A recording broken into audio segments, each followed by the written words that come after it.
नमस्कार प्रिय सखींनो, मी डॉक्टर स्मिता गजबिये. जागतिक महिला दिनाच्या पार्श्वभूमीवर सर्व महिला भगिनींना जागतिक महिला दिनाच्या हार्दिक शुभेच्छा देते. आज आपल्यातील स्त्री भूमिकेविषयी थोडं व्यक्त होऊया. स्त्रीच्या बहुआयामी व्यक्तिमत्वाविषयी व त्यामधून होणाऱ्या व्यक्तिगत, कौटुंबिक आणि सामाजिक विकासाविषयी जाणून घेऊया. खरंच प्रत्येक स्त्रीचे व्यक्तिमत्व हे अनेक पैलू पडू शकणाऱ्या एखाद्या अनमोल रत्नाप्रमाणे असते. त्याला जितके पैलू अधिक पाडले जातील तितके त्याची शान वाढते. स्त्रीच्या व्यक्तिमत्वालाही असे अनेक प्रकारचे पैलू पाडणे अशक्य नसते.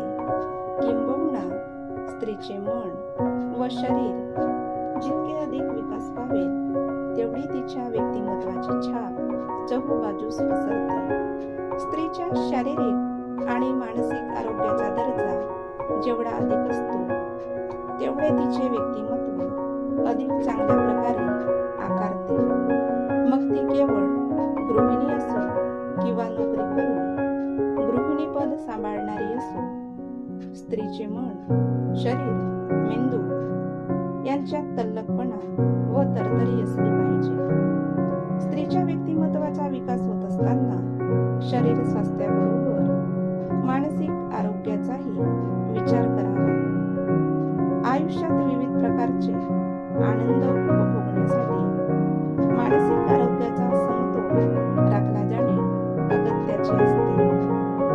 मानसिक आरोग्य वैयक्तिक, सामाजिक व क्रियात्मक पातळीवर मिळवले जावे लागते.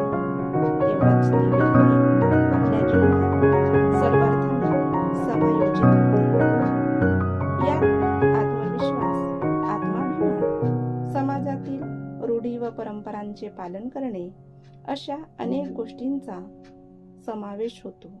म्हणूनच बालपणापासून इतर अनेक सवयीबरोबर मानसिक आरोग्य कसे जतन करावयाचे याचे प्रशिक्षण सर्वांना द्यावे. त्यासाठी स्वार्थीपणाने डोळ्यांना झावळे लावून चालू नये.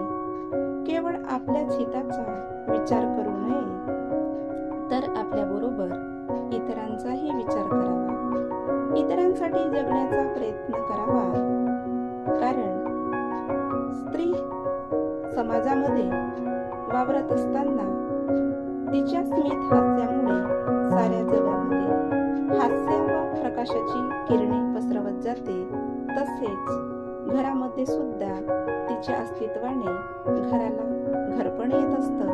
म्हणून समाजामध्ये स्त्रीला तेवढाच मान आणि तेवढीच प्रतिष्ठा मिळणे अगत्याचं आहे. तेव्हाच खऱ्या अर्थानं जागतिक महिला दिन मनवला जाईल असं मला वाटते.